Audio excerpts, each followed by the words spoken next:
really interesting, actually, appearance by a billionaire investor, Barry Sternlicht, on CNBC. It's very rare to see this level of truth dropped, first by a billionaire, second on CNBC, and third about the Federal Reserve. And thought it was an important segment, so we want to highlight it. Let's take a listen.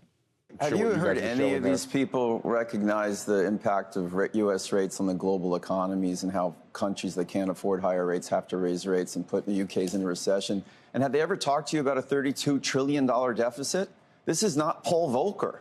We did not have a $32 trillion deficit when Volcker took rates to 20%. The biggest pain will be the U.S. government. The U.S. government will have to sell paper from now to the end of tomorrow, forcing rates higher because there'll be no buyers. I mean, this is self-inflicted suicide. This is a terrible idea. It's and it's not necessary. The economy is slowing on its own. Just look at the savings rates. Look at consumer debt. Look at the rollover in rents and the CPI. What are they looking at? I mean, he's not wrong. Everything he said is correct. Actually, on that debt piece, it's something that's been highlighted to a lot of Washington insiders. Like, paying down our debt just became enormously more expensive, which just means that hitting the debt ceiling will, it's going to be more difficult. As he said, he's correct, and we'll have to sell a lot more paper in order to try and cover that. It could actually have a spiraling crisis, far more so than whatever the Fed is currently trying to correct. As he also said, look, yes, this is why the economy is weird, and possibly why I think the Democrats didn't actually get totally blown out. The unemployment rate is still low, but the savings rate is very high. It's one of those economies where it's kind of weird. Stuff is way too expensive. People do feel dystopian about it, but they're not fully unemployed. So there's, nuggets there for everybody, and they're looking at it through a very different lens and possibly causing, real problems. And also, I think what I'm glad he highlighted was the aspect of global contagion, which is that it doesn't necessarily have to start here. It can start elsewhere. Ask everybody in 2010 how the Eurozone crisis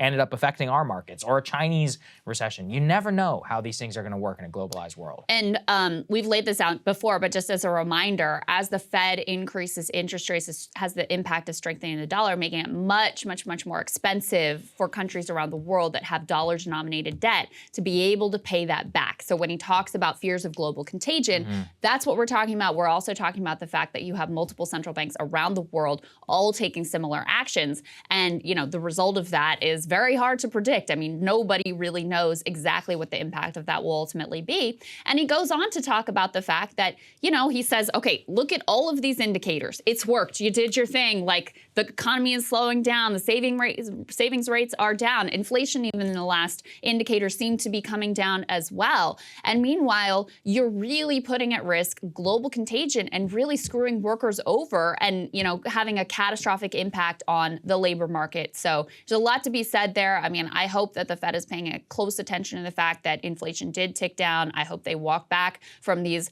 extremely aggressive rate hikes that they've been taking, because they really are playing with fire here in terms of all of your livelihoods. Yeah. Hey guys, ready or not, 2024 is fully upon us now, and Saagar and I have been brainstorming ways that we can really up our game for this critical election. Yeah, we rely on our premium subs to expand our coverage, to add staff, to upgrade the studio. We just want to give you the best independent coverage of this election, which is possible. So if you can help us out, become a premium subscriber today, breakingpoints.com, or the link is down here in the description video. It really means the world to us, and if you like what we're all about, this is the best possible way to keep us 100% independent, working only for you.